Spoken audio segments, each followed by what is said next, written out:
So I went to take my motorhome out of storage, which I usually do every season just to get it prepared. I like to drive it around and make sure everything is in working order. I got in the vehicle, went to start it, and it started up like normal, but within about, 60 seconds or so, the engine just shut off, unexpectedly. So I tried it again and the same thing happened. I tried it multiple times and the same thing continued to happen. So I did a quick search on Google and also checked on some YouTube videos, and three things were the majority of the time. Either it was a fuel pump inertia switch that had been tripped, clogged fuel filter, or the fuel pump driver module had failed. I wanted to just go ahead and do it myself and try all three. So that's what I did. So the first thing and the most easiest thing to do was just to check the fuel pump inertia switch, which is located on the passenger side near where you put your feet. I hit the switch and tried to start it again, and that wasn't it. So next up was to swap out the fuel filter. It's located right on the driver's side, about halfway down on the frame rail.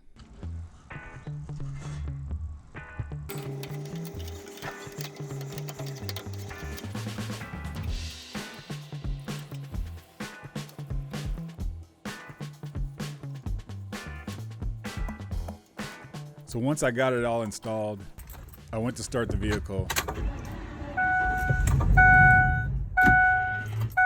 and that wasn't it either. So now I'm down to my last option, which I'm pretty sure is going to be the fix. So I purchased a fuel pump driver module and prepared to install it. Now, of course, it had to rain on the day that I installed it, but overall the install went pretty smoothly, and it was just a matter of loosening some bolts and installing the new one. So I went to go try to start the vehicle again.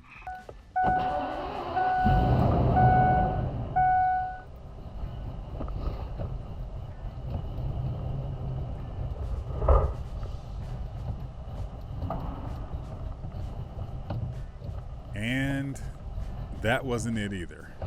So I was left with having to call a tow truck, which, because of the size of the motorhome, had to be a wrecker, which is a little bit more expensive. Once I got it to the repair shop, the mechanic informed me that it would be about a week until he could take a look at it. So I got the phone call from the mechanic. He informed me that he had good and bad news. The good news was that the RV was good to go and that the mass airflow sensor had been clogged from mice eating the air filter and using the material to build their nest. So all he had to do was just clean out a little bit of the debris, spray it with some cleaner, and the engine fired up and the RV was running strong again. Now the bad news was it took them a number of hours to troubleshoot and find the situation. So the bill ended up coming in at $1,300. Added to the tow charges and the parts that I purchased, I ended up paying a little under $2,000 for a situation that could have been remedied with a $12 air filter.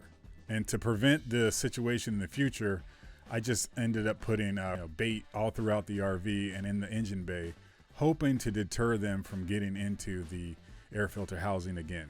I also check the air filter now more regularly, especially after it's been sitting for a while.